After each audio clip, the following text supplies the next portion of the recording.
तर नमस्कार विद्यार्थी मित्रांनो, आज जो 14 जून म्हणजेच संयुक्त गट ब पूर्व परीक्षेचा आज पेपर झालेला आहे सकाळी. आणि तो पेपर झाल्यानंतर तो माझ्या हाती आहे. आणि आता हा प्रश्न जो काही पेपर आहे तो माझ्या तरी मध्ये बऱ्यापैकी आपल्या भाषेमध्ये सांगायचं म्हटलं तर हा पेपर अवघड होता. आणि या आमच्या भाषेमध्ये जर या क्लासेसच्या क्षेत्रामध्ये किंवा एक शिक्षक म्हणून जर त्याला जर म्हणायचं असेल तर मी याला मॉडरेट टू हार्ड असा पेपर हा होता असं त्या ठिकाणी मी म्हणेल बघा. आता याच्यानंतर आता हे जे काही त्याच्यामधले विषय जे आहेत त्यामधले विषय आहेत ते जे करंट आहे ते करंटवर मी पहिलं सर्वप्रथम बोलेल की करंट जो आहे तो करंट हा जरा खूप जुना किंवा खूप जास्त कालावधीच्या अगोदरचा विचारलेला आहे असं त्या ठिकाणी मी म्हणेल बघा. त्यानंतर जे गणित आणि बुद्धिमत्ताचा जो आहे म्हणजे मॅथ आणि रिझनिंगचा जो भाग आहे तो अतिशय अवघड असं म्हणलं तरी काही हरकत नाही असं माझं मत आहे. कारण तेवढे जास्त आणि खूप डीप किंवा खूप अवघड जे प्रश्न आहेत जे गणिताचे विशेष करून त्याला वेळ लागत होता सोडवण्यासाठी. आणि मग त्यामुळे ते बऱ्यापैकी मुलांचे बरोबर आलेले नाही आहेत. ठीक आहे, बरोबर किंवा सुटणं देखील त्यांच्याशी शक्य झालं नाही त्या पेपरसाठी त्या प्रश्नासाठी असं मी त्या ठिकाणी म्हणेल. दुसरं म्हणजे आता जे काही हिस्ट्रीचा जो काय आहे पोर्शन, आता हिस्ट्रीचा पोर्शन मध्ये त्यामध्ये बऱ्यापैकी हिस्ट्री खूप अवघड आली, खूपच अति अवघड आली असं त्या ठिकाणी मी म्हणणार नाही.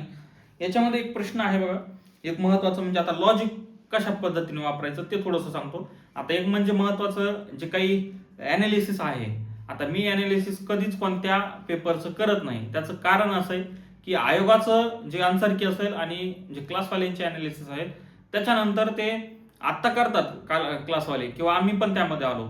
आणि हे केल्यानंतर 3-4 दिवसांनी ज्या वेळेस आन्सर की येते त्याच्यामध्ये भरपूर प्रमाणात फरक पडतो बघा. त्यासाठी ते 2-3 दिवस ते मिस गाईड करण्यापेक्षा 2-3 दिवस वाट पहा, 2-3 दिवसाचा ब्रेक घ्या व्यवस्थितपणे. आन्सर की आल्यानंतर व्यवस्थित तुम्ही अभ्यास तुमचा चालू करू शकता.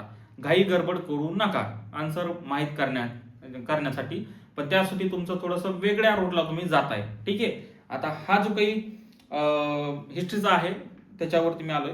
आता दुसरं म्हणजे हिस्ट्रीचा आल्यानंतर एक प्रश्न आहे बघा, इसवी सन 1916 मध्ये धोंडो केशव कर्वे यांचा महिला विद्यापीठ मागील उद्देश कोणता होता.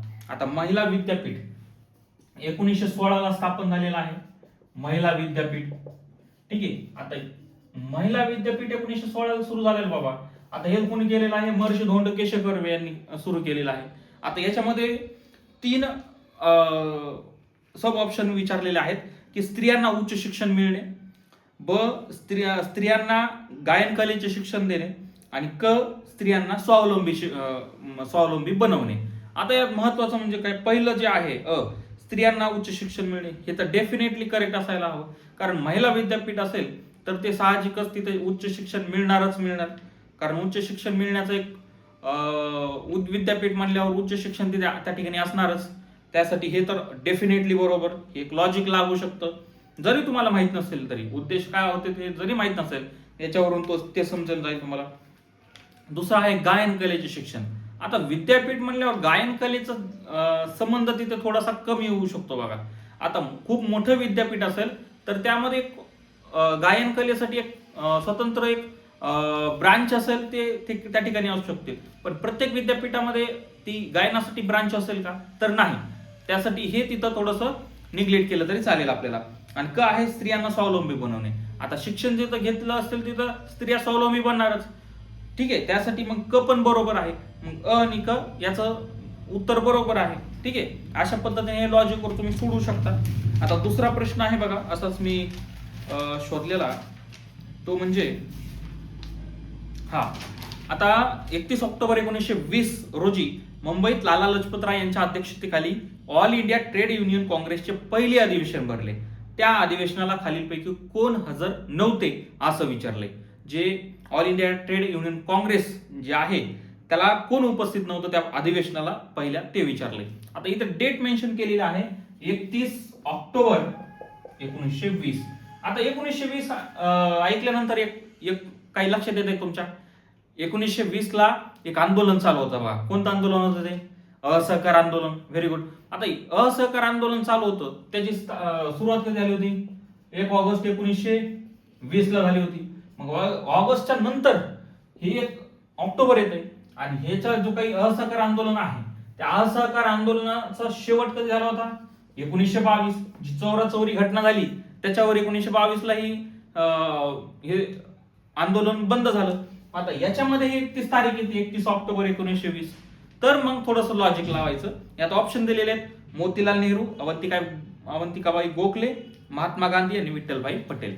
आता याच्यामध्ये मोतीलाल नेहरू असू शकतात किंवा माहित जरी नसेल तर ठीक आहे तुम्हाला, अवंतिकाबाई गोखले हे पण ठीक आहे, महात्मा गांधी आणि विठ्ठलभाई पटेल. आता महात्मा गांधी याचं उत्तर आहे. आता महात्मा गांधी, आता असहकार चळवळ जी आहे, आता असहकार चळवळ सुरुवात कोणी केली होती? तर ऑब्विसली महात्मा गांधीजींनी केली होती. मग त्यासाठी जर ते एका आंदोलन खूप एक राष्ट्रीय व्यापकतेचं जर आंदोलन किंवा एक चळवळ जर देशभरामध्ये चालू करत असतील, तर या काँग्रेसशी संबंधित असणाऱ्या जी काय all India trade union Congress आहे, त्या अधिवेशनाला ते हजर नसण्याची खूप जास्त चान्सेस आहेत बघा. त्यासाठी महात्मा गांधी याचं उत्तर असायला हवं. हे लॉजिक तुम्ही बऱ्यापैकी तुम्ही थोडंसं त्यामध्ये लावू शकता बघा. ठीक आहे. त्यानंतर पुढे अजून जे काही आपले पॉलिटीचे क्वेश्चन आहेत, त्यानंतर त्या अगोदर इकॉनॉमिक्सचे जे काही क्वेश्चन आहेत. आता इकॉनॉमिक्सच्या जे काही क्वेश्चन त्याला मी थोडंसं हार्डच म्हणेल बघा. ते पण बऱ्यापैकी इकॉनॉमिक्स देखील बऱ्यापैकी हार्ड आलेली आहे. ठीक आहे. त्यानंतर दुसरा आपल्या पॉलिटीचा एक क्वेश्चन आहे बघा. 1947च्या भारतीय स्वातंत्र्य कायद्याने संविधान सभेच्या स्थितीत बदल केले. आता कोणते बदल केलेले आहेत? त्यासाठी अबकत असे 3 ऑप्शन दिलेले आहेत. त्यामध्ये कायद्याने संविधान सभेला ब्रिटिश संसदेने भारताच्या संदर्भात कोणताही कायदा रद्द करण्याचा किंवा बदलण्याचा अधिकार दिला. आता 1947चा भारत स्वातंत्र्य कायदा आहे, त्याच्यानुसार जो इंग्रजांचा कायदा असेल तो रद्द करण्याचा किंवा बदलण्याचा अधिकार कोणाला? भारतीय संविधान सभेला देण्यात आला. असा हा पहिला प्रश्न आहे. दुसरा आहे, संविधान सभा ही एक विधिमंडळ संस्था देखील बनली.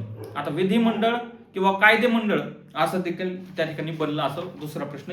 आणि तिसरा आहे की जी काही संविधान सभा आहे किंवा विधिमंडळ संस्था जी आहे त्याचे अध्यक्षपद डॉक्टर रवींद्र प्रसाद यांच्याकडे होते. आता डॉक्टर रवींद्र प्रसाद आणि ऍक्च्युअल कोण आहेत की डॉक्टर राजेंद्र प्रसाद, याच्यामध्ये थोडंसं कन्फ्यूज व्हायला हवेत म्हणून हा क्वेश्चन आलेला आहे बघा. आता याच्यावर तुम्हाला डॉक्टर राजेंद्र प्रसाद आणि डॉक्टर रवींद्र